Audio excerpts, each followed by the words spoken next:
All right. Okay.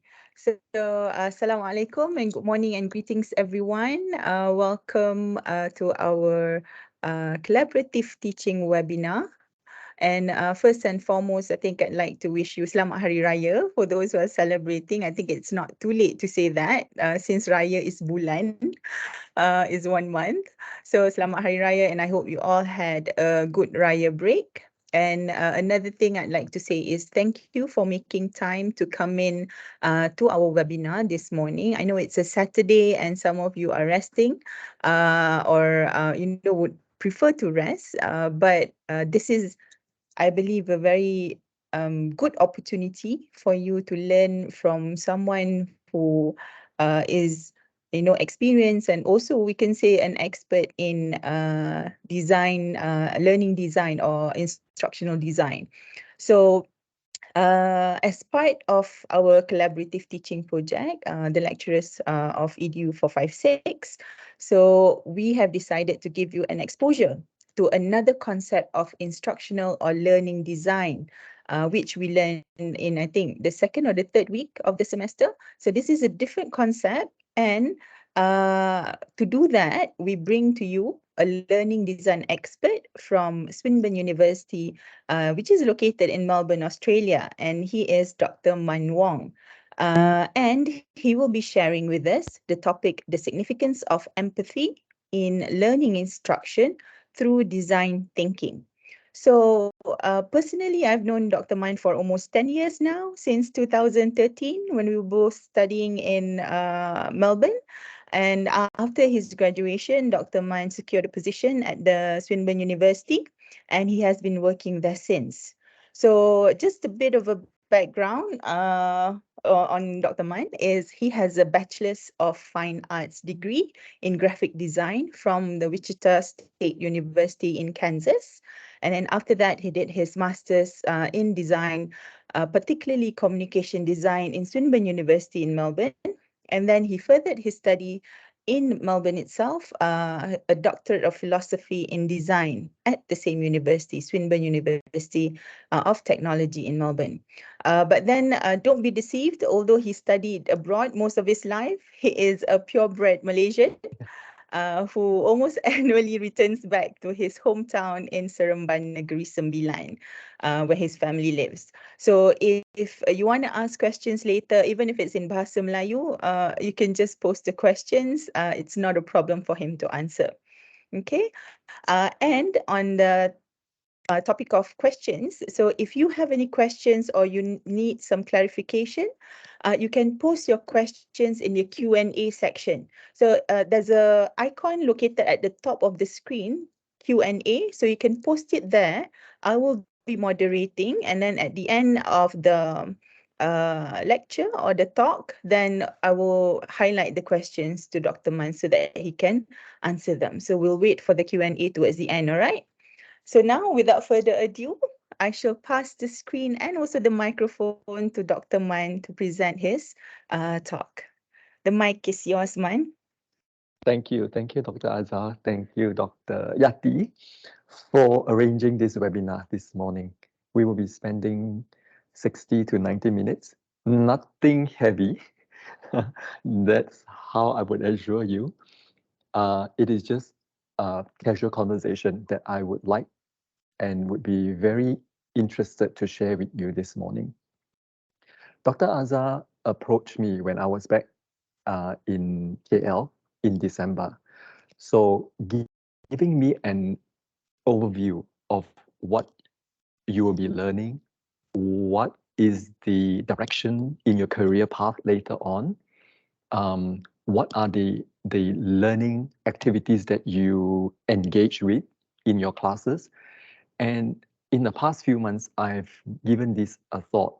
And I think what we'll be doing today is generally a sharing session, because sharing through our life experiences, sharing our life stories, this is how we learn best. And design thinking is nothing different from what you know to solve a problem. For example, Raya was coming. You wanted to buy a dress, you want to buy a shirt. You don't have to think. You don't have to think. Ask yourself, right? Tepuk dada, tanya selera. You ask yourself what you like. What color appeal most to you? What is the trend that appeal to you? You like Korean style? You like that is up to your uh, interest and also your taste for that for this year's Raya, right? So it is all about ourselves, our need, our expectation, and this is how we will be learning design thinking today by sharing different stories. Okay, a little bit about myself. Yeah, I have been practicing design thinking. In fact, in the early years, it was known as human-centered design. As easy as the name tells you, this is all about designing for human use. Yeah, functionality, features, and the tools that humans would need to fulfill a job in their life. And later on, design thinking become like a big word. It become a buzzword, and people started to remodel design thinking. Again, this is nothing new. Design thinking has been around for many years. Yeah, but it appeared in different names. It appeared with different label because some organizations own want to own that design thinking model, and we will be looking at that shortly in one of the slides because I'll be showing you how is that relate, related to what you're doing in instructional design, and you are the expert here in instructional design. So let me share all these different attributes of design thinking and how it is being applied, how I do it, what do I do, and how I practice in my work. Okay, and that is how we can learn as a group this morning. Yes, so I've been practicing for many years, 2013, for the past 12, 13 years. Yeah, and Dr. Azhar mentioned earlier about my credential. If you can tell, I started off as a traditional graphic designer. But as I progress, as I advance further in my career, I started to see graphic design is only one part of design industry. And that was how I ventured into a new territory, a new area, and that is human-centered design. Interesting, it is all about you, about myself, about him, about her, about them. Look around you, observe, listen. You will know how to help people to solve problems. Okay, let's start very quickly, right away. I'll put slides up. And again, feel free to post any questions on the chat panel. Yeah, we will be looking at the questions because what you ask may be able to help us focus on something, cast a light, shed some light on some of the confusion that you may have. Okay, can we see a full screen now? Yes, we can. Yes, okay. So focus is empathy in learning instruction. And that is a very tailored area that we are going to share and present and talk about today because design thinking is very broad.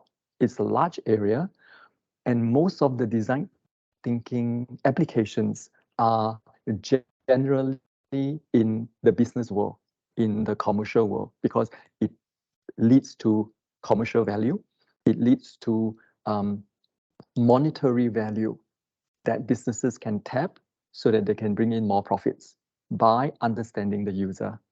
Okay, what are some of the learning outcomes? Why are we here this morning? Yeah, in the next 60 to 90 minutes, by the end of this webinar session, you will be able to first understand what empathy is. Empathy, what's that? Again, it's a buzzword. Can we simplify the word and understand what empathy is? Yes, we can. Next, once you have understood the overall concept of empathy, and then I will show you how empathy is being applied based on your understanding and your interpretation of empathy. Now, again, we are all human beings. We interpret things differently. The pictures, the images that I'll be showing you in this slide deck, you will be able to understand why do we interpret things differently. Because we have got different backgrounds. We have got different perspectives based on our life interaction with different people. And lastly, we hope that at the end of this session, you will be able to have a slight shift in the way you look at the problem and start to apply design thinking in your everyday life. Buying a pair of shoes, what to eat for lunch, and all that. There are many things that we can start to apply. Yeah, it is a skill which I would pluck from the World Economic Forum article. It says that critical thinking and problem solving, this is one of the 10 key skills that graduates should empower themselves with when they come out to work. First question of the day is, what was your most unforgettable experience this morning? Good or bad experience? Yeah. Quietly reflect, quietly ask yourself. Let's take 1 minute to do this. Yeah. You don't have to share it with everyone in this webinar, but if you would like to volunteer, please put that on the chat, because I will use that as an example to showcase how we look at empathy by viewing a person's experience. And throughout this webinar, everything is based on our experience, because with experience comes impression.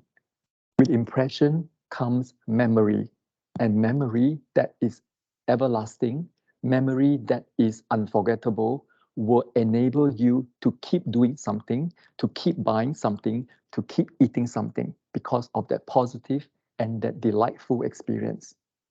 Yeah.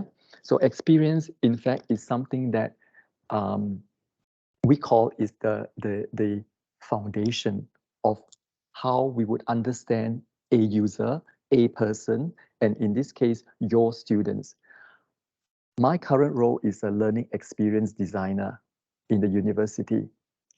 So everything that I do is all based on the students. If the students tell me the assignments are too difficult, something is wrong. I would have to revisit my assignments and find out at what stage it is very challenging, at what stage it is so difficult, and what does difficult mean to the student. Sometimes difficulty with the assignment means I don't understand the instructions, or I cannot get a perfect internet connection at home. Therefore, I cannot submit an assignment that requires a big file, a report that is 20 megabyte. You see, every student comes with a set of different experience and need. We would have to interrogate, ask questions, and find out where the problem lies. Okay. All right, 1 minute is up. Is there any bad experience that we want to share? Good experience, we would love to hear. But why do I just ask for a bad experience? Because bad experience provides opportunity for us to innovate and design something good for the person. Does that make sense? Yes, that is why in design thinking, we focus a lot on the difficulty, the challenge, or what we call the pain point. Yes, pain point is the industrial, the keyword that we use a lot. What's the pain point in using this iPad? What's the pain point for you to come to this webinar? Because by acknowledging there is a difficulty in navigating and getting something done, we can review we can identify what the problem is. Okay, what is an experience that we want to share this morning? All right, students, feel free to just type in the chat box. Yeah, and then Oh, so Dr. Azhar will read that to me. yes, we have two actually. So one student, Okay, I'll not good. mention names, said my bad Mm. experience is waiting on a long line to hop on the bus to go to class. So that happens almost on a daily basis on campus. And then maybe let me just share another one. Mm. The bad experience was I was unable to wake up early enough to do my Fajr prayers in congregation, so at the mosque. So that's another bad experience the student went through. So those are the two Okay. who shared. Mhm. Let me ask you honestly, when we heard that two examples just now, what actually went through your mind? Did you instantly make assumptions why that person actually experienced that bad uh, uh, situation or that incident? I did. At the back of my mind, um, I made different assumptions based on what I experienced. Yes? All right. I will put that aside. I will let you reflect further because this is all about our life experiences. We will come back to it and we will make connections to these two particular examples. Right. Oh, I think I can't play it.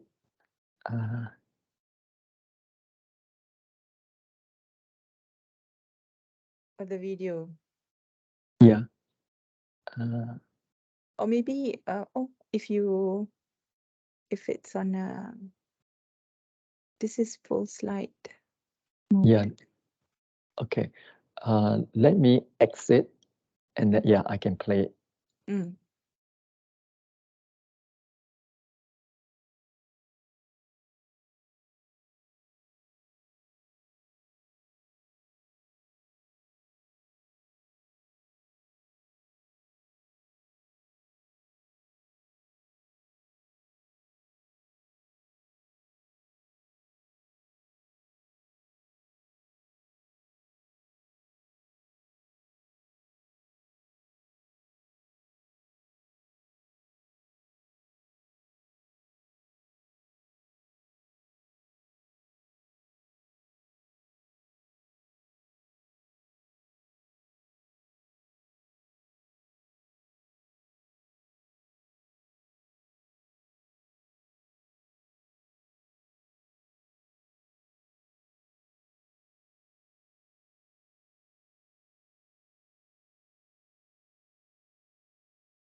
Okay, never mind. Apologies for this technical glitch here.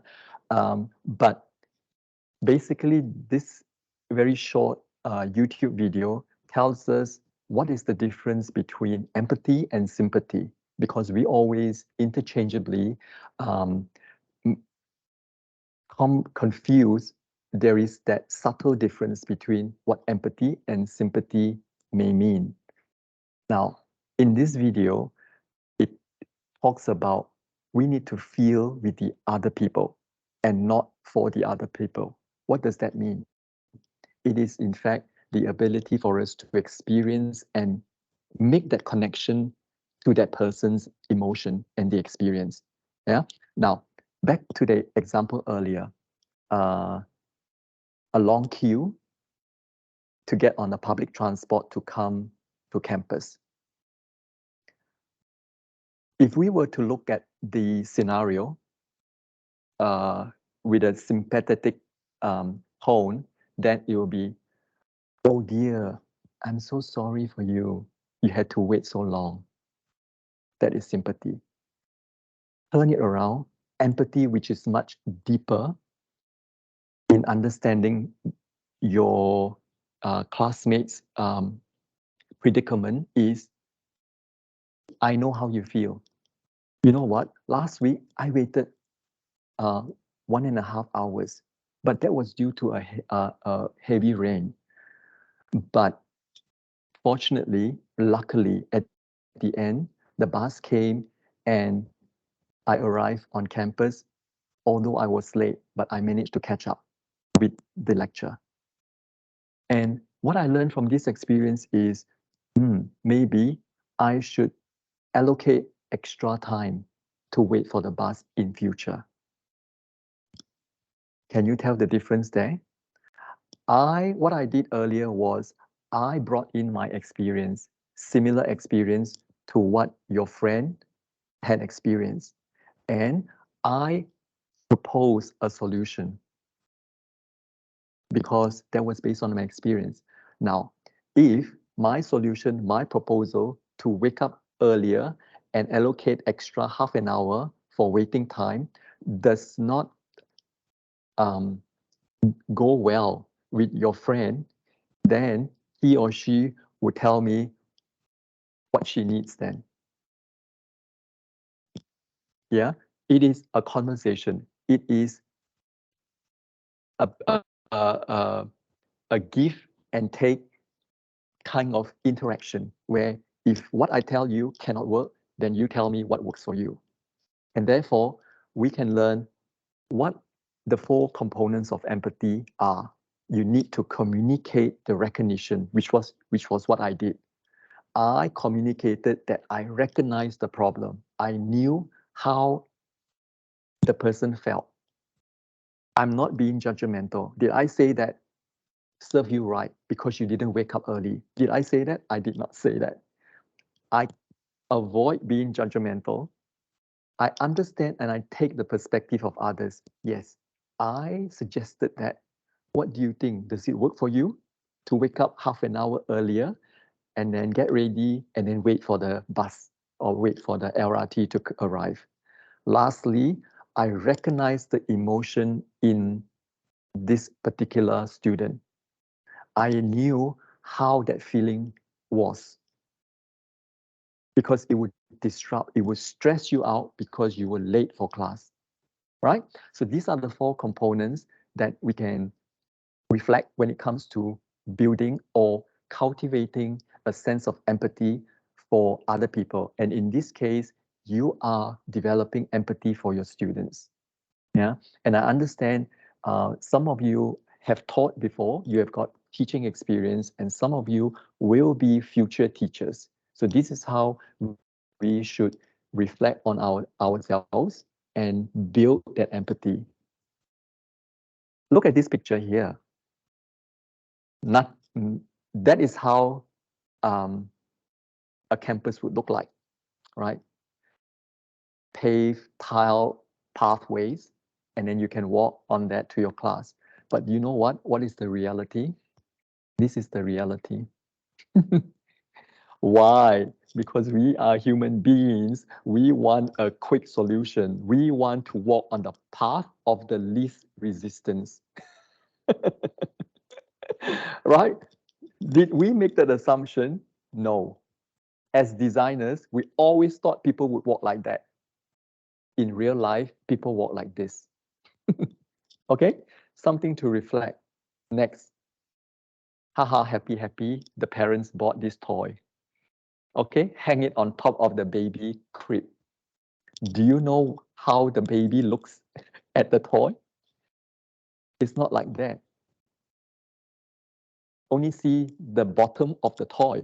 But of course, the baby cannot tell us what he or she experiences. But have we even considered the perspective or the viewpoint of the baby? Next picture, this is a very interesting case study. It is always related to design thinking as one of the problem-solving approaches in the commercial world. Yes, we are all very familiar with McDonald's milkshake. Yes, nice to drink, nice to sip, nice to chew. But do you know that many years ago, that was almost 20 to 25 years ago, that was what I understood from these articles from the Harvard Business School. McDonald's actually wanted to sell more milkshakes, but unfortunately, they found out why. Why is my milkshakes not selling well? So they hired this researcher. His name was Jared. Jared, okay? Now, Jared worked by himself. That was a big task for him to work on his own. So what he did was he sat at a corner 18 hours a day. His job was just to observe, why is McDonald's milkshakes not selling? There must be a reason. So the bosses were thinking, well, it's not selling because our milkshakes are not tasteful enough, because our milkshakes are not as healthy as a glass of milk with a bowl of cereal. They are making assumptions. But what Jared found was, interestingly, was the number of milkshakes that were sold in McDonald's across the city. He only focused on one city before 8 a.m. in the morning. Isn't that telling us something? Before 8 a.m., number of milkshakes sold were very high. People who came in to buy the milkshakes, always alone. And they never bought anything else other than the milkshake. And believe me, the milkshake that they bought were always L size, large size. They never drank the milkshake in the restaurant. They walk out of the restaurant, immediately they went straight to the car and they drove off. The next day, the day after, for the next 5 days, he saw the same emerging scenario. What is going on here? And then he started to interview the customers. Okay, and the reason for that was people are not buying the milkshakes because it is healthy. Was that an assumption that we made at the beginning when I told you this milkshake story? When I heard this, that was my first assumption. Well, milkshake is healthy. That's why they're selling so many milkshakes. But the real reason is these people were always, every day, caught in a traffic jam on the way to work. They needed something to do while they were stuck in a jam. And McDonald's milkshake provides that avenue, provides that opportunity for them to do something. And the light bulb here suddenly brightens up. Jared proposed, why don't we make the milkshakes thicker? Yes, make it thicker, pekat sikit, so that they last for the entire drive to work, so that people can spend more time sipping the milkshake. And they started to add in little chunks of fruit, blueberry, raspberry, so that people can chew the milkshake. And they don't just sell the milkshake at the counter. They also set up machines at the side of the restaurants so that people can just go in, put in the coins, buy the milkshake, come out, drive off. And lastly, it is about giving them what they need. Giving the customers what they needed most, to spend time in the traffic jam. That was it. All right. So that is a case study from McDonald's. I will have a few more case studies later on. Yes, so this was how it looked like. We see this a lot. Push and pull handles on the door. There's an assumption. When you see a handle, it means that you need to pull. When you see this, you need to push. That means there is a plate attached to the door. It means you need to push. Or if there is a doorknob, it means you need to turn the door. But these are our assumptions as designers. Have we even thought about the users? How do people open a door? That we need to observe. And in order to provide like a universal solution, why can't we just print the word pull or push, tarik or tolak, and put it on the door based on the language in that society, right?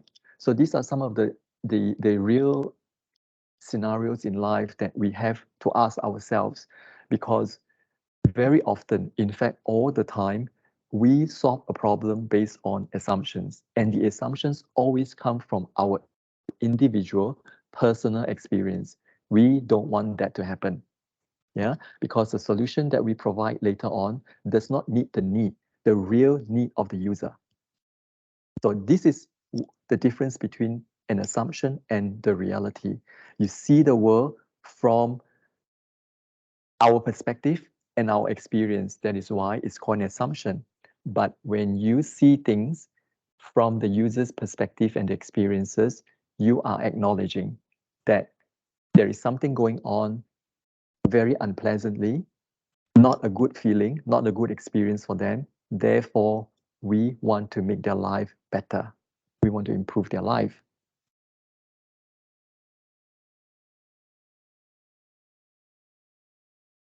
This is another example. This would really resonate among us as teachers way back in COVID.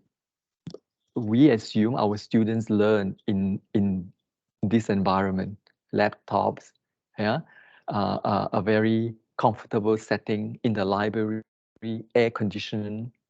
Um, but have we even thought this is in fact the reality behind that experience for our students? And therefore, this has created the digital divide. So this is something that we will always have to embrace and tell ourselves, remind ourselves, if we were to design for our students, and as instructional designers, we have to apply the universal design for learning. In other words, we are designing something that can cater, that will be useful for everyone. Of course, I cannot design specifically for a student with a certain need, but I try my best to design for everyone. Yeah, in this case, I should not design an assignment that requires um, a broad internet bandwidth. I should instead provide alternatives to that assignment, because not everyone enjoys the luxury of internet connection, especially during the pandemic. Yeah. Okay, these are some of the stories that we can start to reflect on ourselves. This is something that we can emulate and try to apply in our daily life, especially when we are designing for our students. Yes, you must be willing to believe what you see and not how you imagine your student experiences are. Same goes to the example earlier, where your friend had to spend some time waiting for the public transport to arrive. Now, we have learned about an experience. We have learned about empathy. How do we extend that experience of someone so that we can understand the experience further, deeper? That experience earlier, which your friend had uh, this morning, was only limited to a certain time frame, which is waiting for the public transport. What about before and what about after? What about that whole journey from the time the student woke up this morning until the time the student arrives on campus to attend the lecture? This is what we call the journey. When we want to understand a problem, when we want to understand a person, we must understand their journey altogether. We cannot just look at one particular experience and say, yes, I understood the experience, let's solve the problem. That again is solving based on assumption, because we have not understood what takes place before, during, and after that experience. In this case, you are designing your students' learning journey. All right? Your students, these are your students. This is you. You are designing the assessment, you are designing the learning activities, you are designing the entire course for your students. and you are actually designing a learning experience for your students. You are not just designing an assignment for them to complete. Once they have experienced that, they achieve the learning outcome. That is an ideal learning experience journey. But how do we do it? How can we understand the student's journey? I have got 50 students in my class. You may ask, how do I do that? Observe, listen, share. That is how we should be able to tap into their real life experiences and learn about their problems.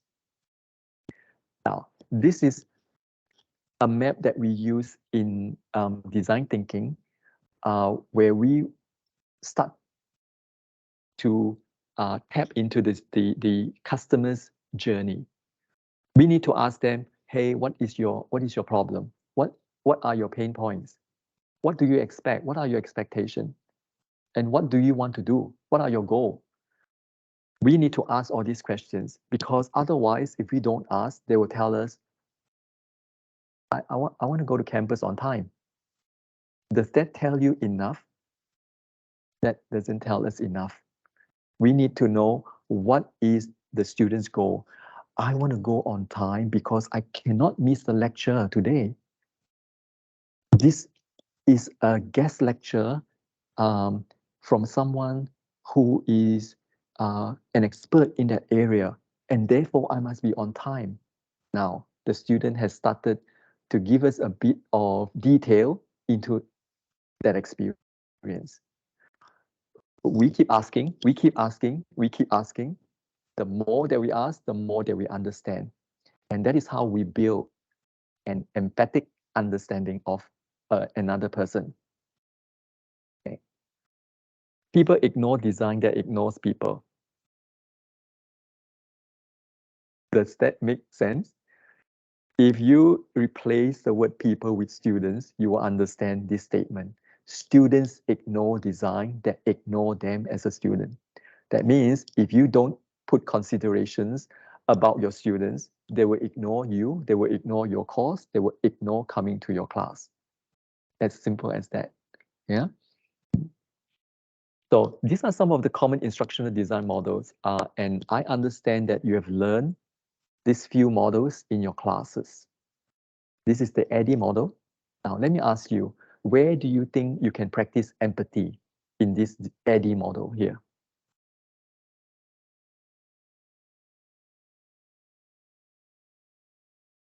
No right or wrong. Yeah, it's just for us to reflect based on your understanding about this instructional design model. Where do you think you can start to understand your students? At which stage? Okay, we've got answers in the chat box. Yes. So Helmi said analyze. Zafira also said analyze. Iki also said analyze. Intan. So I think so far most of them are saying it's in the analyze. Analyze, yeah? Good.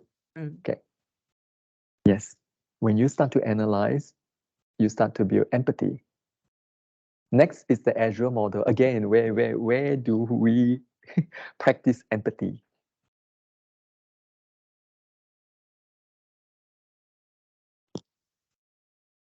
Okay, Hilmi also said analyze learners. Analyze learners, yeah. When we look at Azure model, it is a little bit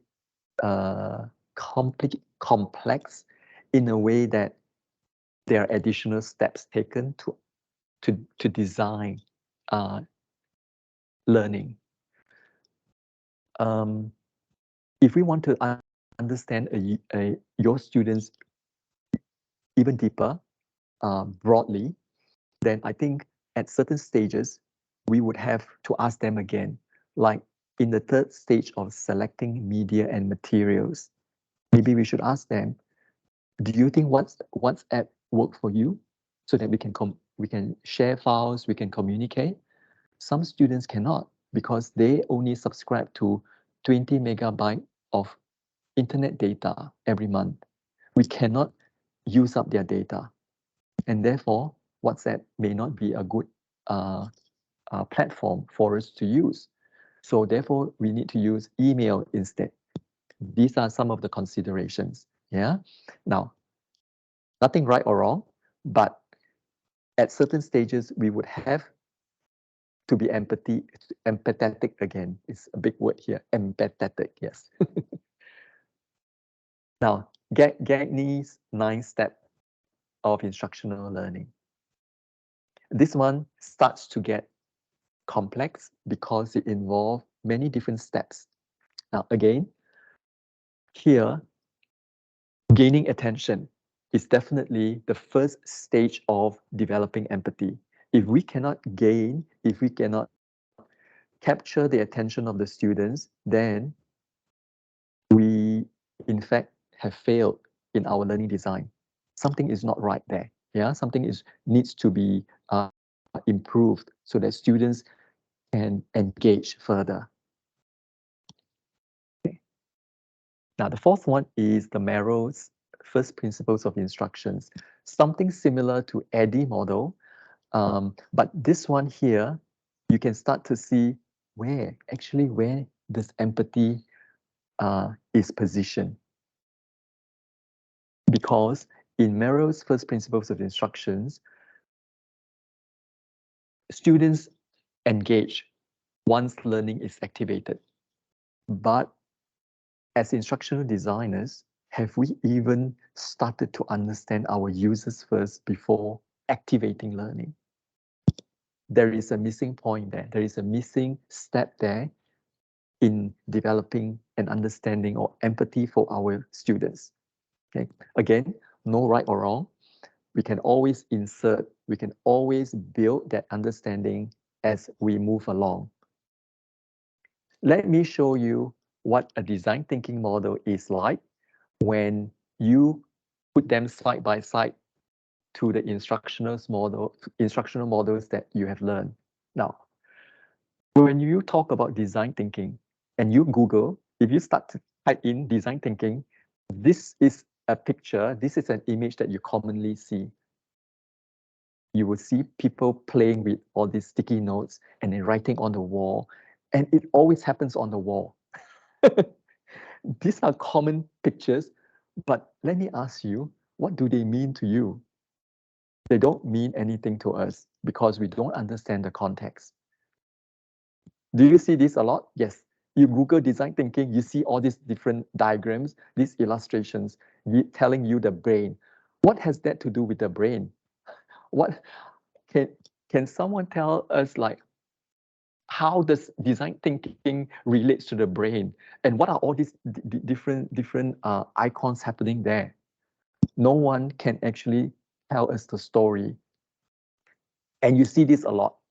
This is actually the stages of design thinking, the 5 stages of design thinking that were popularized by the Stanford D School, the design thinking school. But again, if you have not come across design thinking, then does that mean anything to you?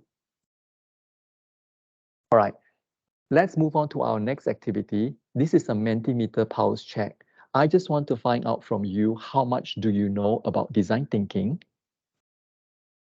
Yeah, please scan the QR code, and then I will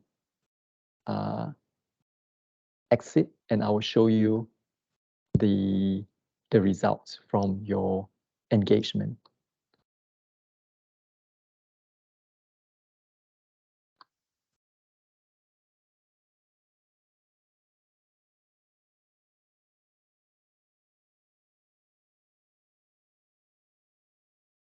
I think maybe they need a bit more time to scan the QR code.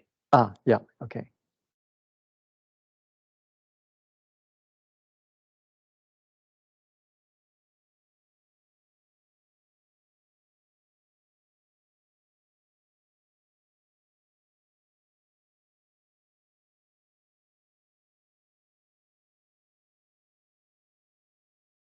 Okay.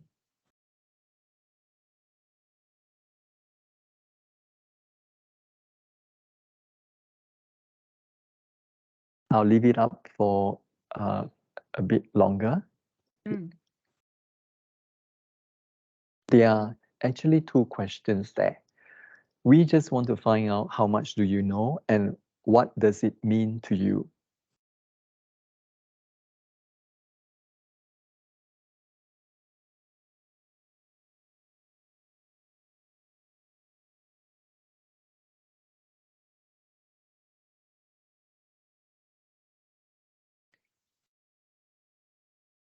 Let's see what your classmates are telling us.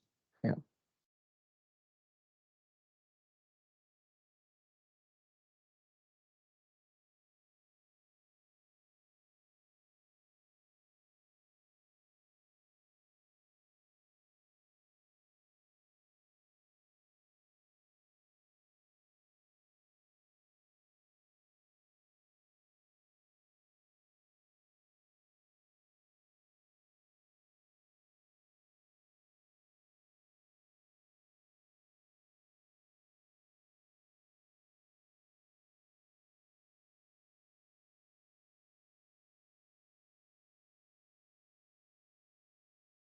Is the Mentimeter working? Because we don't, okay, we are seeing some responses here. Good. You can give an example of what you have understood what design thinking is.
So that's good that you have got some knowledge and you can explain if someone asks you about what design thinking is all about.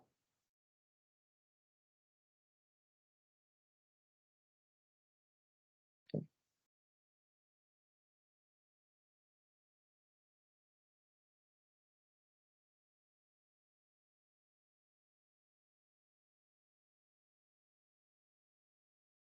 I will move on to the next question, which is, what does it mean to you?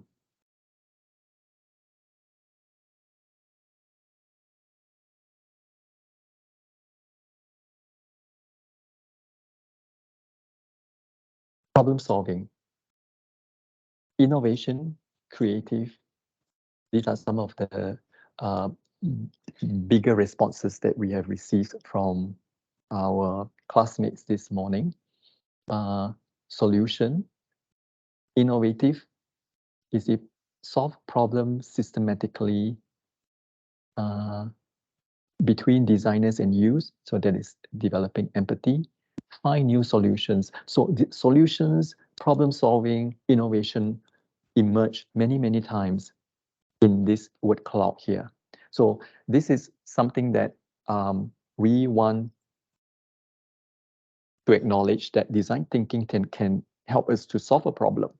But you must first understand who the users are and what their needs are. That is even more important, their needs.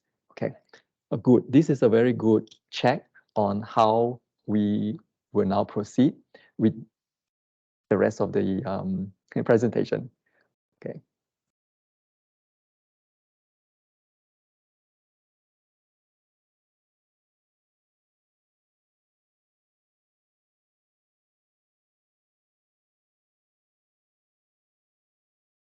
Okay.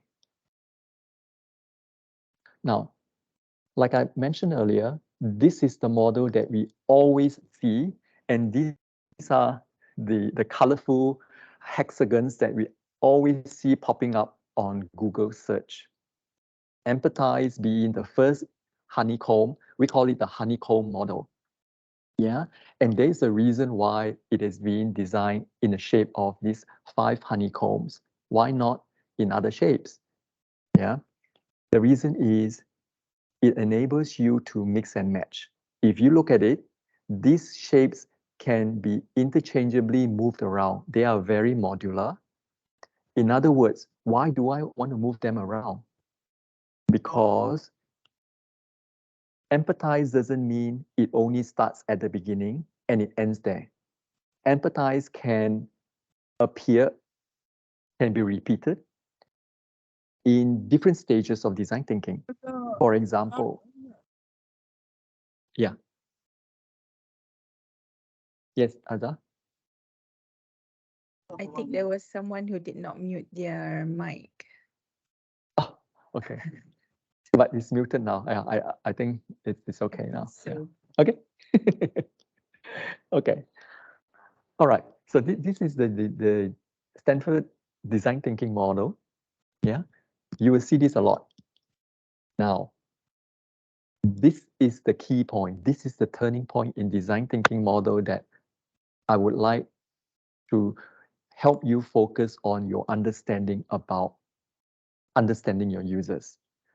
In the empathize stage, you would run some background research. You would do interviews, you talk to your students, you observe your students' behavior, and you send out questionnaires to ask for opinion, to ask about their experiences. And then you try to define what is the problem, what is actually so difficult about the assignment that I've designed for the students. And then you start to brainstorm. What other ways can I assign this particular assessment to my students? And then you've come up with an idea, you prototype that, you make it, put that onto a Google form, send it out to the students, and let them do the assessment, and then ask for their feedback. What do you think? Is it much easier this time? Or how should I improve this particular assessment for you? But the key point here is before we even reach the solution, we must ask ourselves, have we understood the problem well enough? That is the problem. That is the problem we need to solve. That is the problem that we need to solve the problem. Okay? The problem is we always bring in assumptions. And it's not easy for us to avoid doing that because as human beings, we always have our assumptions. We have our judgments. Okay. Let me show you what other design thinking models are like. You see, this is called the Zoop design thinking model. Something similar, they just changed the names. Okay. This is from Google. Google uses this. They call it the Sprint design thinking model. Now, look at how the arrows work. The arrows work in a cycle. That means they finish understand, they quickly define the problem, and then they diverge. They go broad, ask more questions, and then they make a decision, and then they quickly prototype an idea to test it and validate it. Similar to the D-School design thinking model, but with a different twist. This is the IBM design thinking model. They call it the loop. And they simplify into just 3 stages: observe, reflect, and make. That's it. Okay, there's a link there. You can look for it, read about it further. This is the STEP design thinking model. Again, simplified into just 3 key stages. We call it the 3D: the discover, design, and the deliver. Now, back to our design thinking model. What is your interpretation? Do you think design thinking is a problem-solving tool, or is it a creative process, or is it a strategic and critical mindset for you to develop as a teacher? Yeah, you don't have to give me an answer, but reflect on this question and ask yourself, what is your interpretation after I presented all these different bits of information to you? Okay. Now, essentially, design thinking model is not what we think work in a linear format. It does not. It is repeatable. It is iterative. Iterative means I do it very quickly. I ask for your feedback. I redo it. I ask for your feedback. I redo. I ask again until we come to a common solution. And it's very messy. It does not work as like the ADDIE model or the Azure model or the Merrill's first principles of instructional design. Those work in a cycle. But design thinking triggers continuous deep thinking about a problem. Remember, it's about a problem. We focus on the problem. That is why from the beginning, you keep hearing the word problem. I always focus on the problem, but I never say solution, because we don't want to jump to a solution. We want to understand the problem. And design thinking provides that opportunity for us to understand a problem. This is something that design thinking encapsulates. These are the attributes of design thinking. It helps us to develop empathy. It helps us to define problem. It helps us to generate ideas. It helps us to build prototype to demonstrate our ideas. And it helps us to test our solution so that we can get some feedback and we improve the solution. Yeah, so that is the steps taken in design thinking. Now, if to help you further understand these 5 attributes, this is what you should be able to achieve. To what is empathy? What is developing empathy? I don't understand. In simple words, it means what is the problem? What is the problem that you want to solve? That is developing empathy. And the second stage is called define problem. What does that mean? It means, hey, you know the problem now. What if we do this? What if we explore that? You are looking for ideas. And then you generate and visualize that idea. And this is where you start to think, what do you think is the best idea for my students? What is the wow factor? And lastly, why do we need to test? Because we want to find out from the students what actually works for them. It's as simple. These are the simple language that we use to help you understand these 5 different stages. First, you need to understand what is the problem. Next, you need to ask yourself, what if we do this to help to understand the problem? And what do you think we can provide to the users so that we can help them solve the problem? And lastly, let's test our solution. What works? Now, again, I'm showing you this diagram here because I want you to look at a problem from a fresh point of view. Back to the example earlier where our classmate had to line up to catch the public transport, remember? Now, we need to ask ourselves, how can I look at that problem from a different perspective? Now, take note, this is a very important skill in design thinking. Design thinking helps us to redefine or reframe a problem. What does it mean? It means we are creating a new perspective of seeing a problem, an issue, or a challenge after understanding what we hear from the users, what they say to us, what they experience.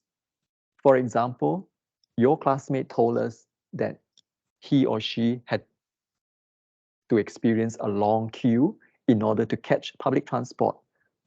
Okay, we understood that, yes, but is that all? Now it's time for us to understand it deeper. We need to understand before, during, and after what happens in that few hours in order to understand the problem. Is this very common? Waiting for an elevator or the lift to go up to your classroom. Now, let me ask you, what is the problem here? If I ask this question to your students or to you, you would tell me, I have to wait very long lah. The lift are always like that one. Actually, The mine, lift. if we look at the chat box, there are a few students who say, yes, very common. See, right? These are common experiences that we share, regardless where you are. I'm in a different country, but I still face the same problem. Okay? And if you ask people, very, very likely you will hear things like this. Yala, always like that one. Always so slow. But no choice lah. Otherwise I have to walk up the stairs. Now, have we even asked this question further to understand, is it because the lift is slow? What is the problem here? The problem is actually the waiting time. Did they tell us? Did our users, did your classmates tell about that annoying experience, that agony to wait for that lift to arrive? No, because we didn't ask why. So the real underlying issue here is not that the lift is slow. It is actually the waiting time is long. Now, that has already triggered an opportunity for us to redesign a solution to help your classmates. You know that you cannot do anything with the lift. The lift, technically, it is that slow. You cannot do anything. We are not the mechanics, okay? What we can do is we provide something to make that waiting time more delightful so that people don't get annoyed. Does this make some sense? Right? We are looking at a problem now from a different perspective. We are not focusing on the lift. We are not focusing on the product. We are not focusing on the thing. We are focusing on the person. We are focusing on the users. Therefore, do you know that why Disneyland, people enjoy the rides in Disneyland? Do you know how long you have to wait to get on one ride? The queues are very long. If you had experience in Disneyland, whichever lah, Hong Kong ke, Japan ke, France ke, wherever lah. But ultimately, it is the waiting time. Did you notice while you're waiting, you don't feel agitated? You don't get angry because you have to wait half an hour to sit on the teacup in the Alice in Wonderland. Betul tak? Right? Because they put in music.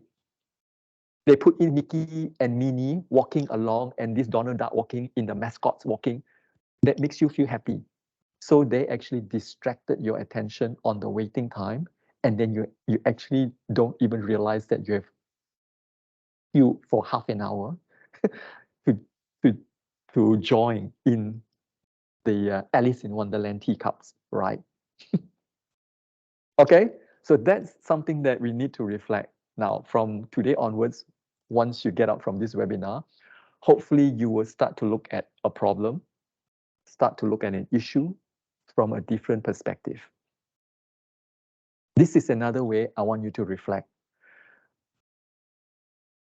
Does the user actually want to buy a 0.5 millimeter drill bit, or the user actually wants to drill a 0.5 millimeter hole?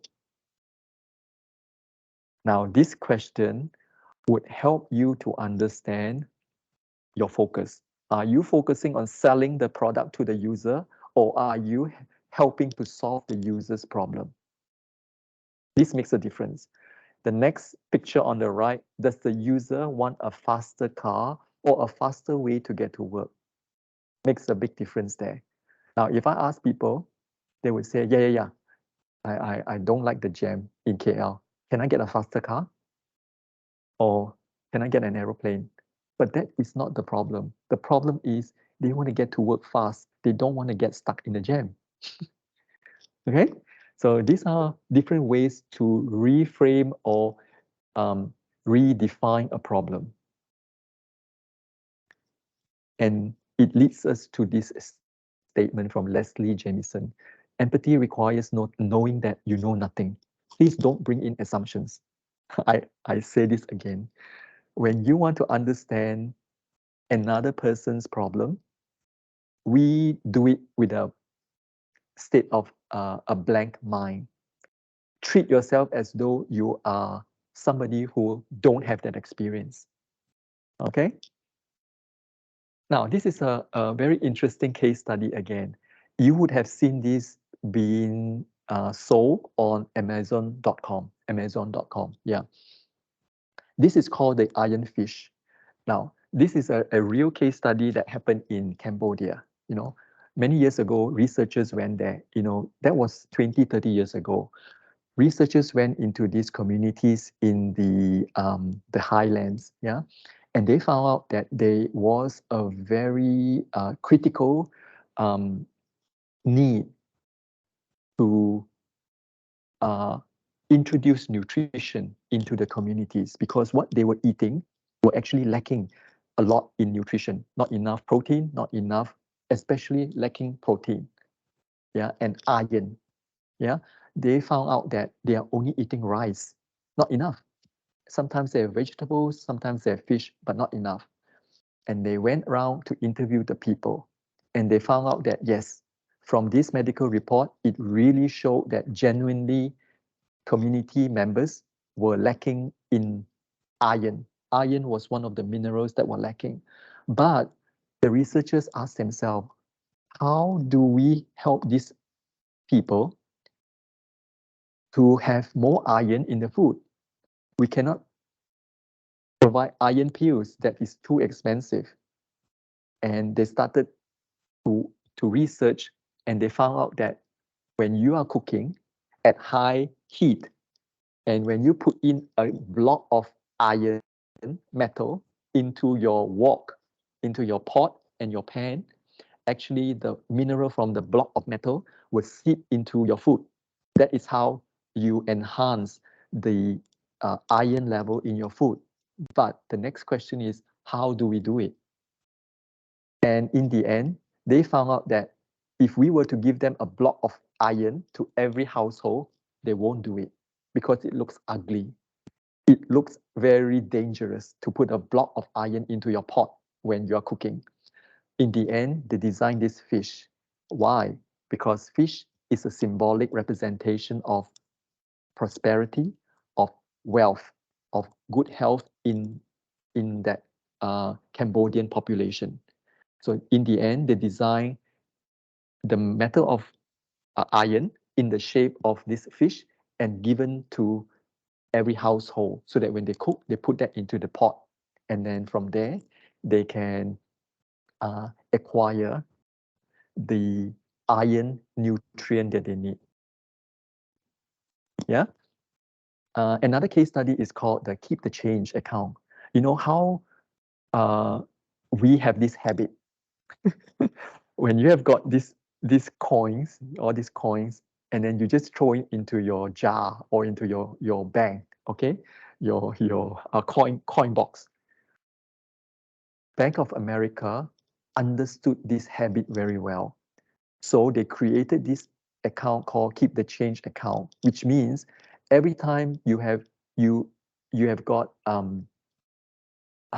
additional 1 or 2 cents extra in the bill that you pay. For example, you pay your telephone bill, there is that extra 1 or 2 cents more.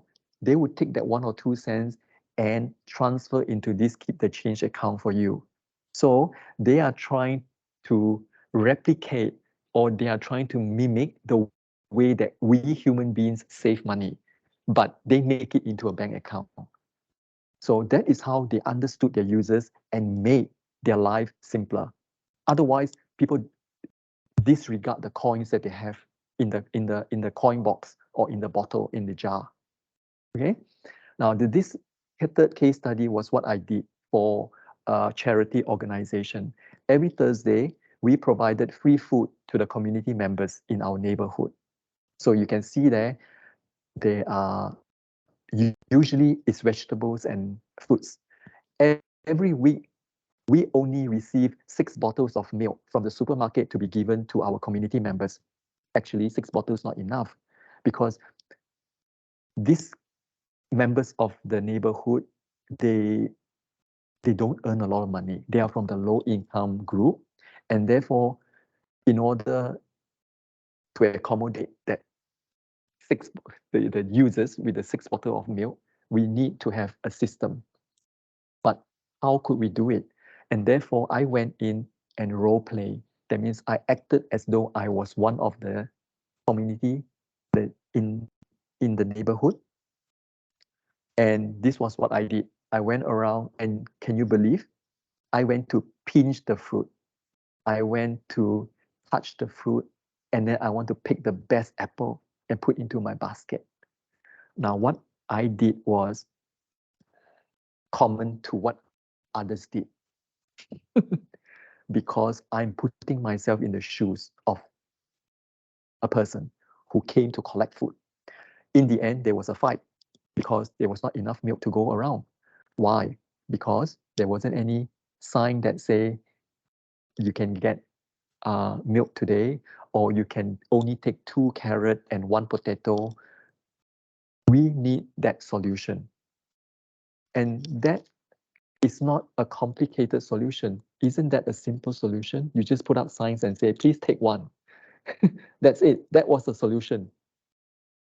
But in order to arrive at that solution, I have to understand the journey. I have to understand the experience.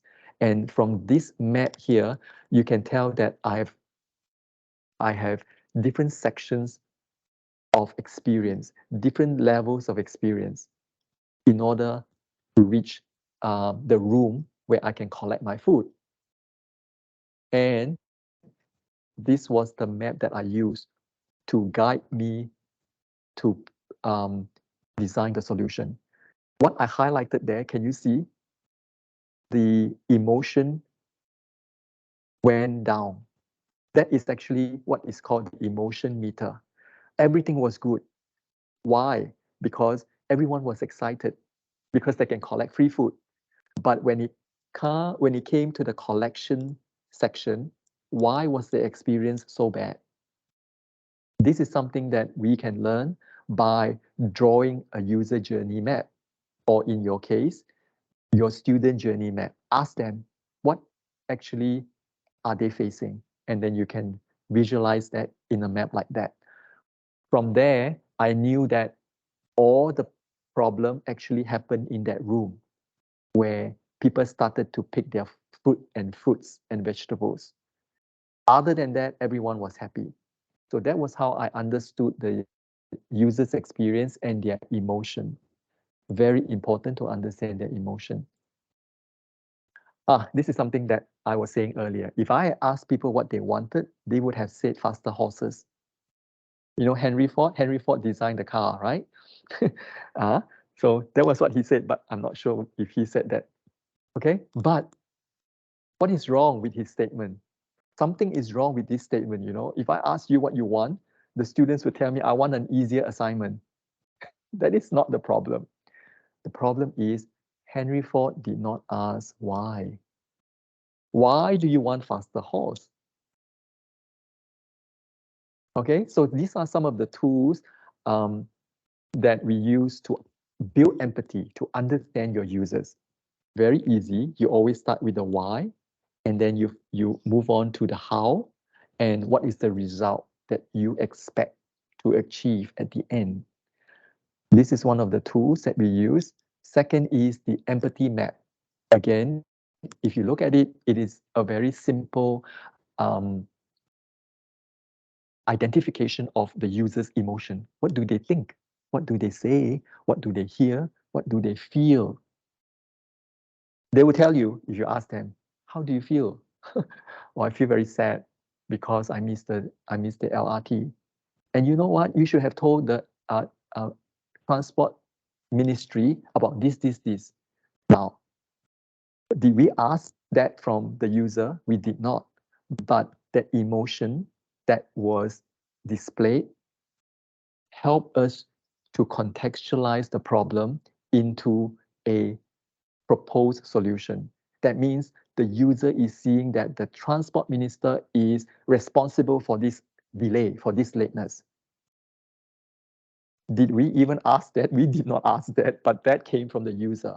Now, we must be very observant when we try to understand our users. Don't even jump in and say, yeah, I think so.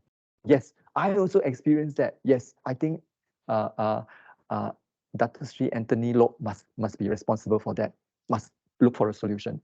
We as researcher, we have to step back and allow your user to tell us the story, tell us their frustration. I mean, we have our frustration, but we do not add on to their frustration because we are two different human beings. Okay. And the third tool is the AEIOU map. In short, it helps you to look at what are the activities involved with the problem.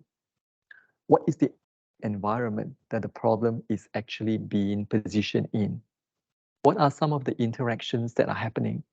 Going back to the problem of the delay on the LRT platform, they could be interaction among other commuters.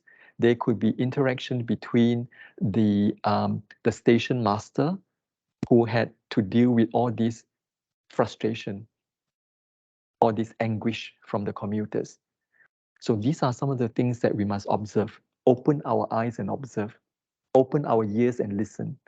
What are some of the objects that are used? Could it be the mobile phone because our classmate did not buy a ticket or did not buy a chip to ride on the LRT? Or did our classmate use a touch and go card? These are some of the objects involved in that experience. And who is our user? Our user is actually a UITM second year student. All right. So this is a map. This is a document that helps to guide in understanding our user. Now, I have attached here a link that you can explore further because IDEO, a company, an innovation company, has provided free resources for design thinking so that you can teach design thinking to your students in class. So they've got different classroom activities that you can experiment with and then try that out with your students if you have time. What is happening here? What is happening here?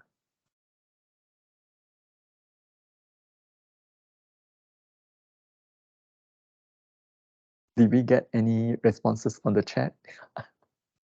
Not yet.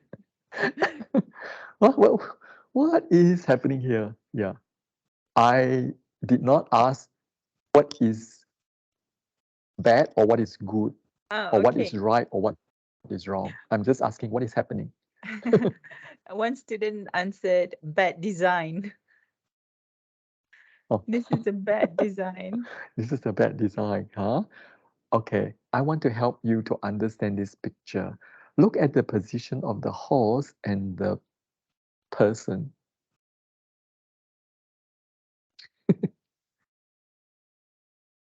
Oh man, and we have another answer. Said the design is not functioning. Does not function. Okay. Okay, now I'm showing you this picture simply because we do this a lot. I'm just reflecting on myself and I'm ashamed of doing that. So I don't know if you do that, but we always put the cart before the horse. This is an idiomatic expression telling us that don't do things for the sake of doing it just because we want to do it. Now, in instructional design, this applies to us significantly. Why do I say it? Just because I'm so used to using WhatsApp, therefore, I want to use WhatsApp to communicate across my class. Have we even asked an opinion from your students? Have we even considered the internet connection capability? We have not. And therefore, the solution has not considered our students at all. Same here. Do not use technologies to teach just because you have the accessibility, just because it is a trend. For example, right now, ChatGPT is the hot thing, it's a trend now. Everyone, I won't say everyone, sorry, I cannot use words like that. I cannot have blanket statements like that. You see, when you start to practice design thinking, you're very mindful of what you say, what you think, because you cannot say things based on how you judge everyone else is doing. Now, back to the ChatGPT trend, we want to do it. Oh, it's so cool. My students can type and then they can get instant answers. But have we considered the learning curve there? Have we considered the learning outcome? Have we considered the attribute of learning? Would students be so dependent on ChatGPT that they have forgotten to critically think about a topic? This is what I meant by do not allow technology to precede your learning considerations. Be very clear about what you want students to learn. That is why we have got this term called constructive alignment in learning. Are we familiar with that term? Yeah, by Biggs and Tang. Yeah, that was a term that they introduced. Constructive alignment simply means you must align that learning experience with all these activities, with the assessment to check their knowledge, understanding, and to that overall learning experience and outcome. We never allow technology to dictate how we should be teaching. So that is why I want to show you this picture. We do this a lot. Just because it's so cool to use that technology, and therefore I use it. Okay, so this is something for us to reflect. Yeah. Okay, we have come to the end of our webinar, our presentation today. I have prepared 5 different questions for you to reflect and check your understanding. And my understanding from Dr. Azhar is that she has prepared some presents for you, like who can provide the answer very quickly, then he deserves a present, a gift. Yeah, I think I mentioned in the message that I gave to students, the top 3 students who answered quickly and also correctly. Okay. So you can claim your gifts later, yeah, not today. Okay. Later during class. All right. So the first question is, which one empathy tool that you can use to learn about your students' problem? We learned about 3 different tools earlier. Okay, we have two students who answered AEIOU map. Okay, great. That is correct. Yeah. So we've got AEIOU, we've got empathy map, and we've got the why, how, and what model. Okay. So let me move on to the next question there. Now, hands on your keyboard. 1, 2, 3. Okay, you can look at design thinking as 3 different ways to solve a problem. How would is almost the same as what is your interpretation of design thinking? I mentioned 3 different ways to interpret design thinking. Which is one of them?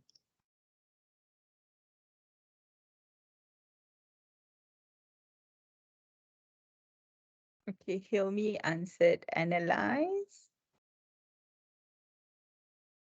Anis said define problem.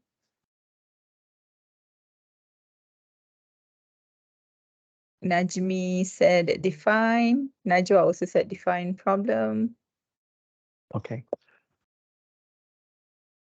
I think the first one that was the quickest was analyze, right? Yes, because at the first stage to solve a problem, you need to empathize, which is to analyze your users. So that is correct. In fact, all the other responses were correct, define, but that comes later in the design thinking model. Yeah. Okay. Now, very quickly, third question is, okay, quick.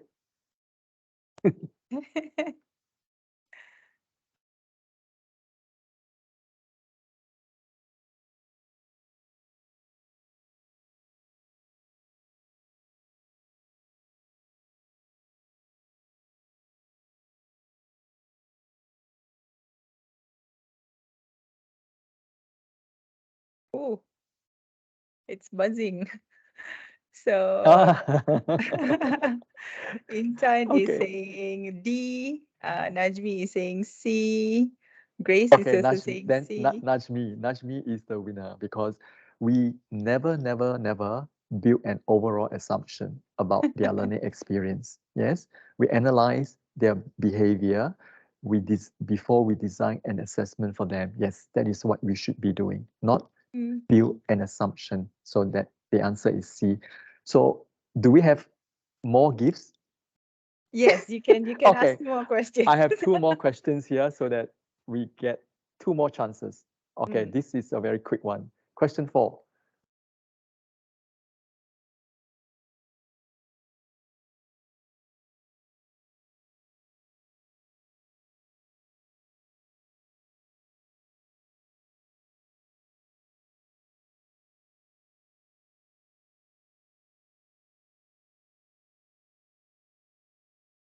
Okay, question 4. Oh, hang on. Let me see. Oh dear. I actually cannot keep track of who said what first. So we have answers. Okay. We have, hang on. Intan said C, Tika Okay. C. Then Intan is the winner. Yes, you understand a problem and then you need to reframe the problem to find a solution. Remember the elevator example? Yeah, you look at a problem and then you look at it from a different perspective so that you can reframe or redefine the problem to find a solution. So Intan is the winner. Okay. Question 5, our last one here is,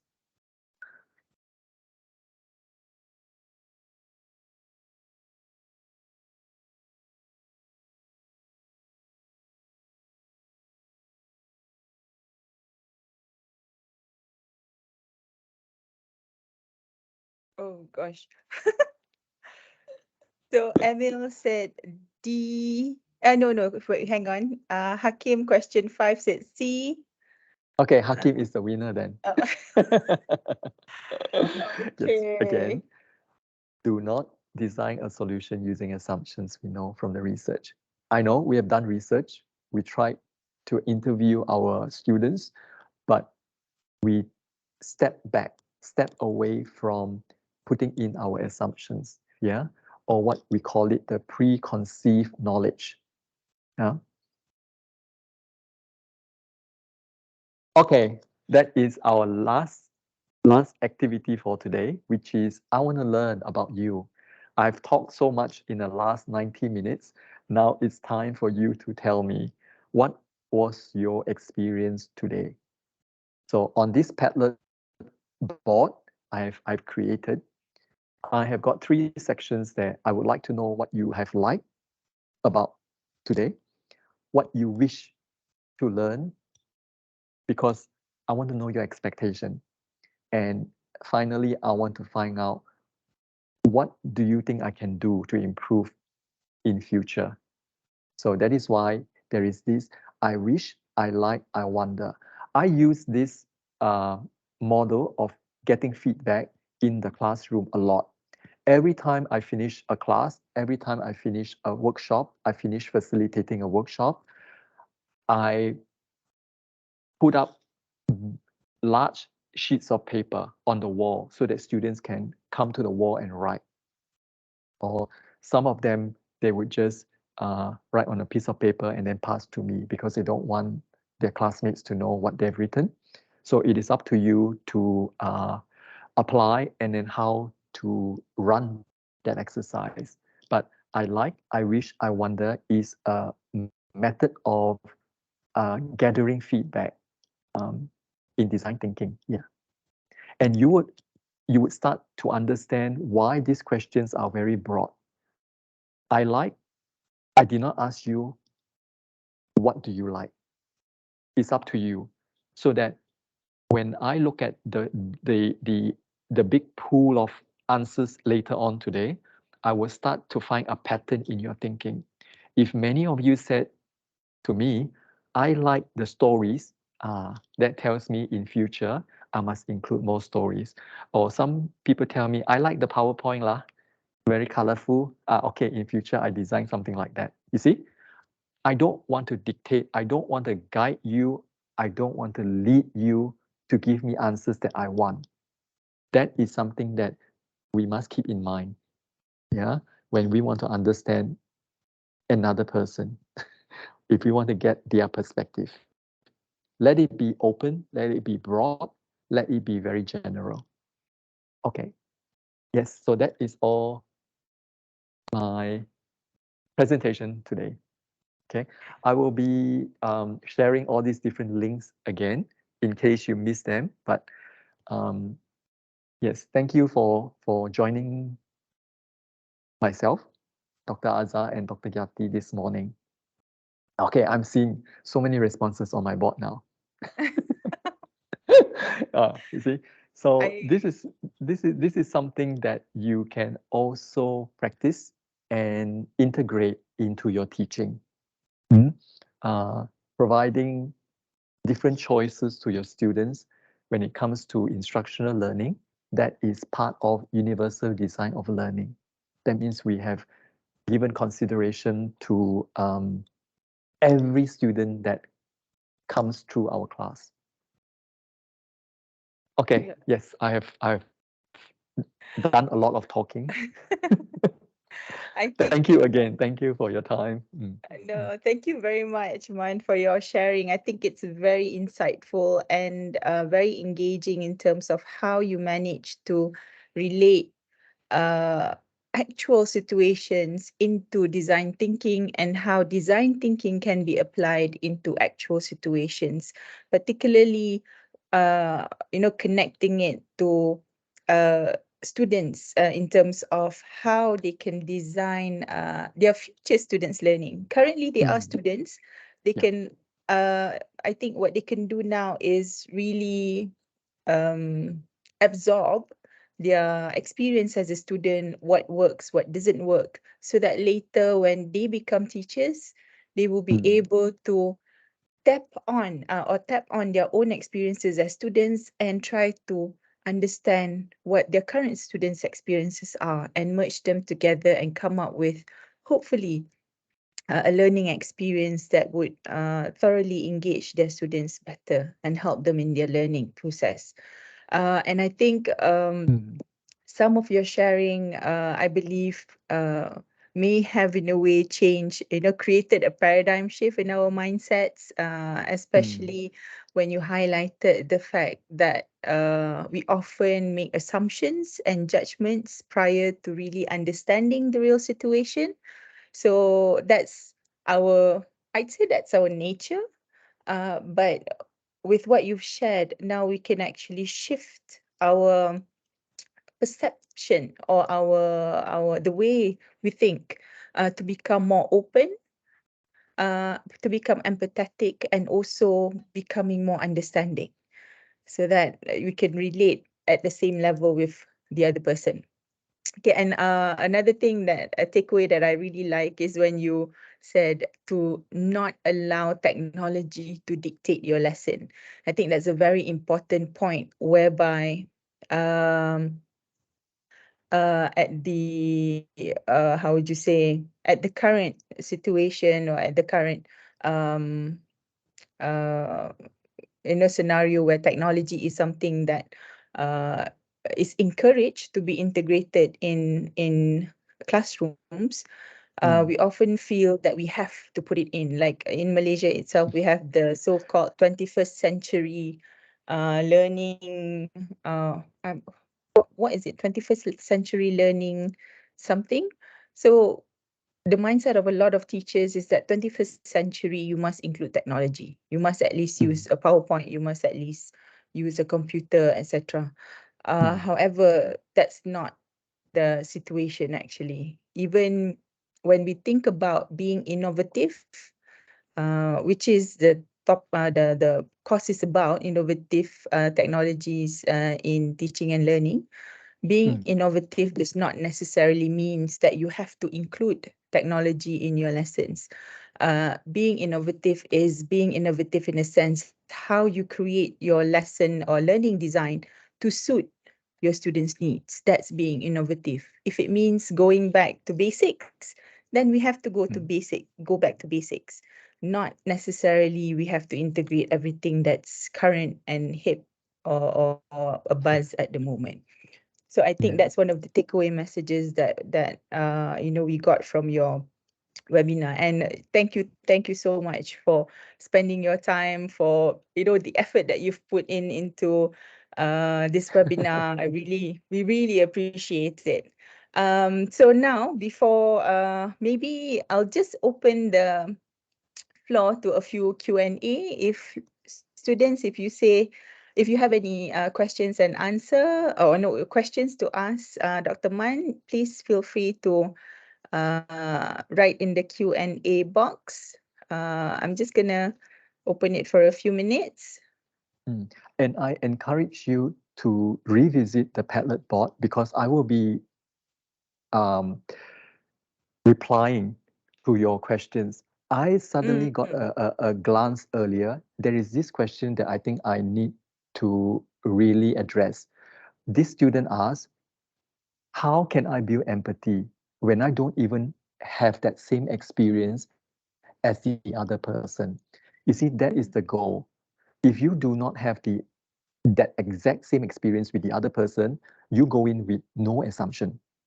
You would start to see the real problem with a fresh perspective. And it is good to actually guide you without assumption. Again, it is easy for us to say, we will always come with assumption. Yeah. And that is why I said, by opening your eyes, opening your ears. When people talk, you don't talk. Let the other person talk as much as they like. Observe their body language, observe their behavior. Note all this down. Yeah, because sometimes people don't tell us the truth.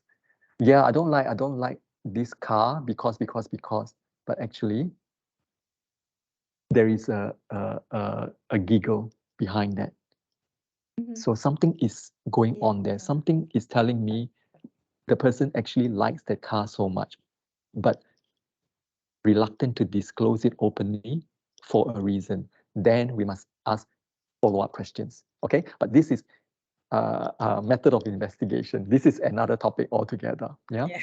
So before we leave, I just want to share with you just 3 key points of as a recap today, so that you can remember. Yeah. So try to avoid making assumptions. Yeah, we don't want to make assumptions, especially when we want to understand a problem or another person or a user. Second, never allow technology to dictate or to precede our users. Our users is actually the king.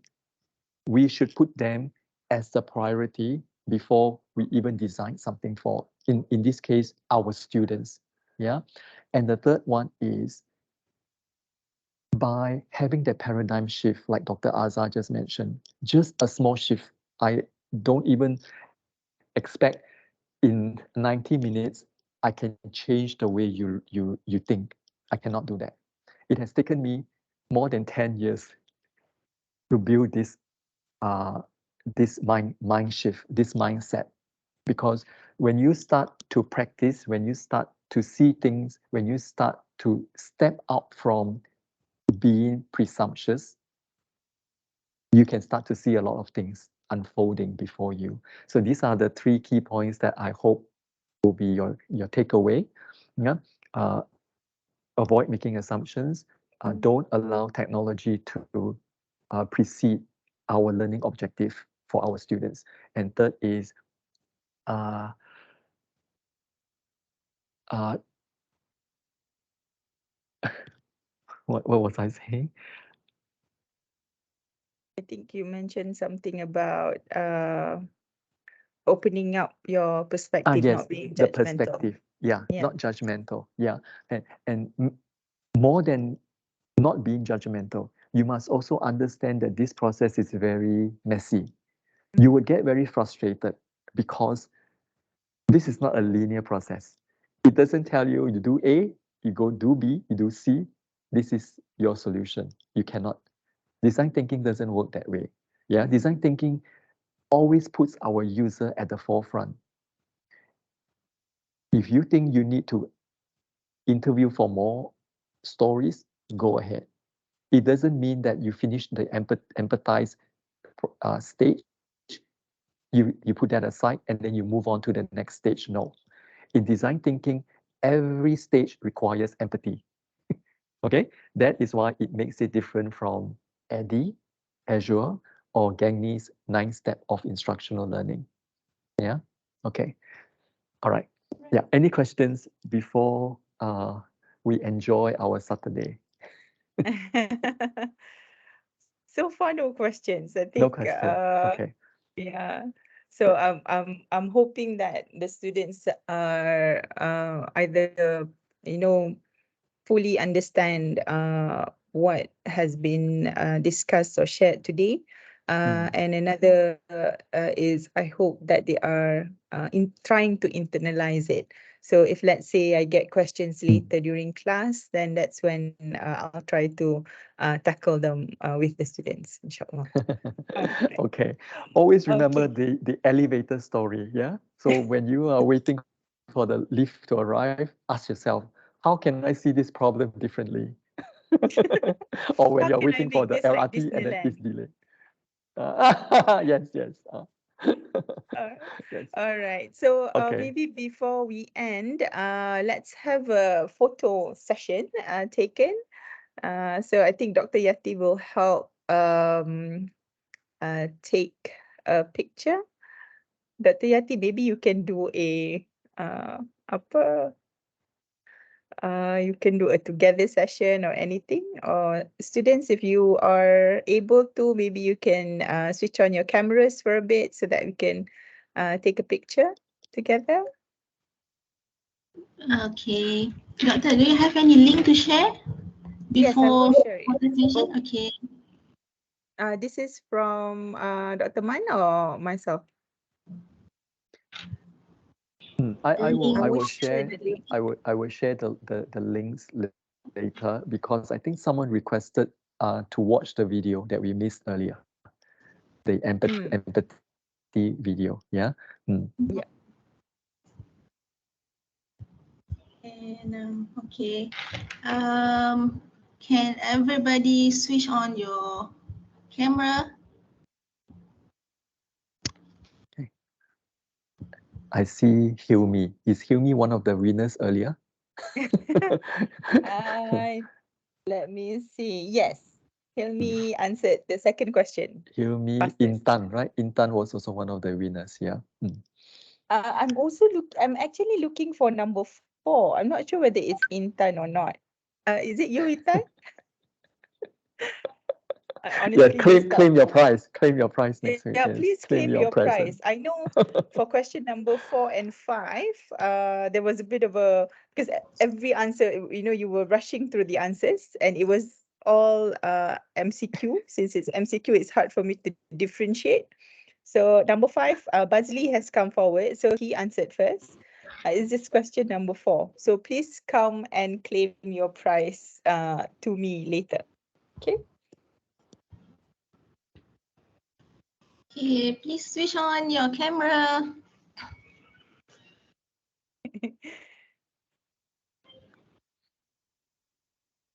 Okay.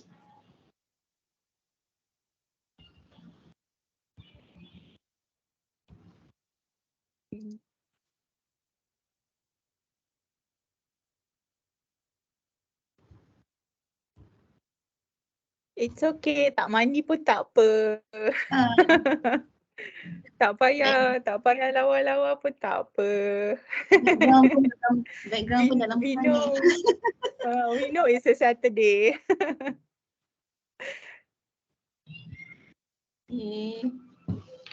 Kena buka kamera baru nampak. Okay, some of you are sharing devices. I can see Hilmi's friend at the back. Hilmi is my student.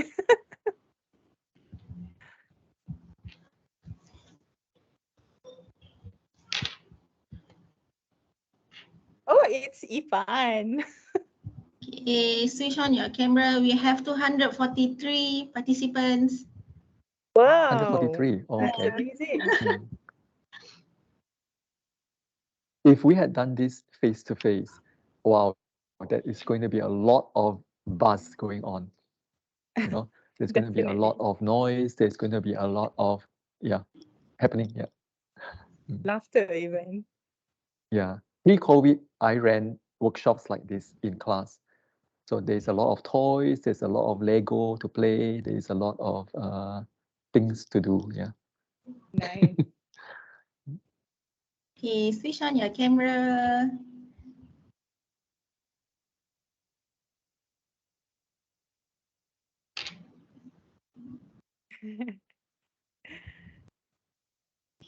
Mana lagi? Tak apa, we can make do with what we have at the moment.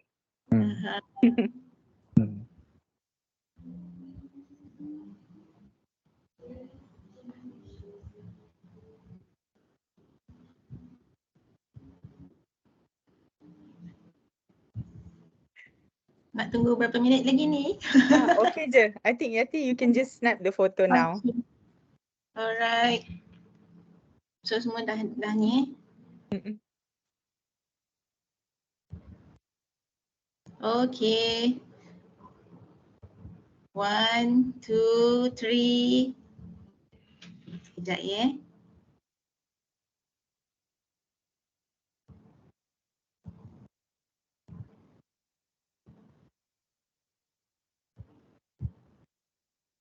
Okay. Ramai yang dah masuk ni.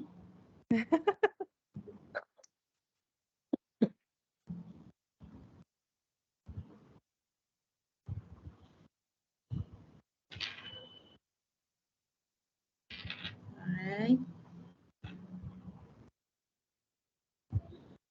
Ada lagi?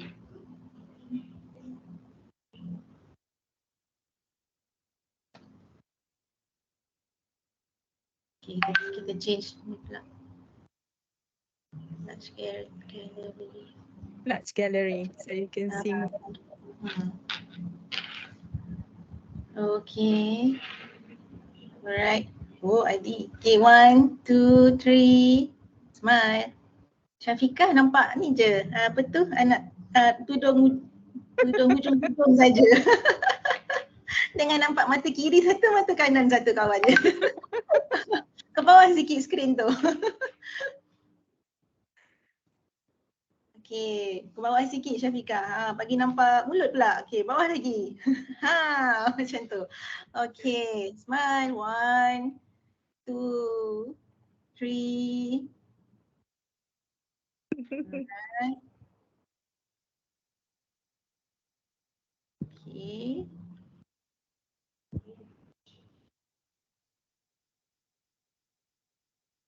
Okey.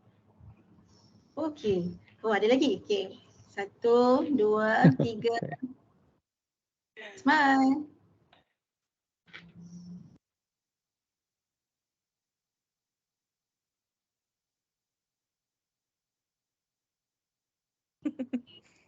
Okey, satu lagi last Freestyle. 1, 2, 3. Alright. Okay. Alright, wonderful. So I'm going to share the attendance link. There are a few questions for your feedback. So once you answer the feedback and you submit, that's considered as your attendance. Yeah. So kejap, let me just share the QR code and also the link. Oops, alamak.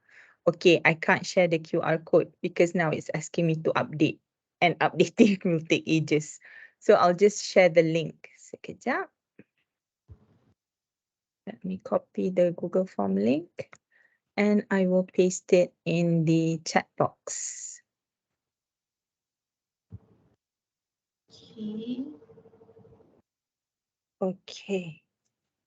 And Man, some of the students actually asked whether it's possible to get the slides. Would it be possible for you to share the slides? Yes, Wonderful. yes, yeah. All right. I will And convert that into PDF and then I send to you. okay, great. Okay, yeah. Thank I you will very I much. will reply your post on the Padlet Mhm. and then or I will compile some of the responses so that we can learn from one another. Mm. Yeah, I will compile that and then I'll send it out to you. And then you share that with the students in class. That would be great. Oh, hang on. The students say they need permission. Let me just double check the feedback and attendance form. I will change the link. Sekejap.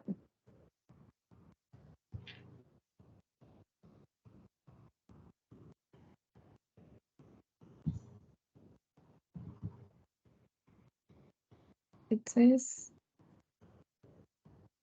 let me try again.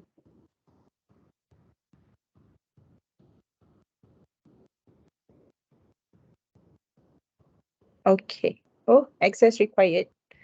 Oh no. You just change the sharing. Okay. Okay, okay. All right, done. Let's try it again. Okay, good. Thank you very much, Izzati.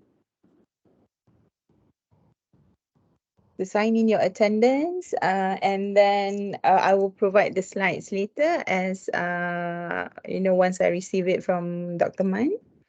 And after this, you can enjoy your weekend, whatever that's left of it. There's another 1.5 days. And then some of you I'll meet next week, inshallah, during our class. Okay. Good sharing today. And Thank you very hope much, Man. Very insightful. you will see things in a different light, different perspective. Okay. All right. Bye bye. See you. All right, bye. Thank you, Thank Man. you, Doctor. Bye. Thank you. Thank you, Bye. Doctor. Thank you, Doctor. Bye-bye. Bye-bye. Thank you, Doctor. Thank you, Doctor. Okay, thank you very much, everyone. Also, Thank you, Doctor. Bye. Bye-bye.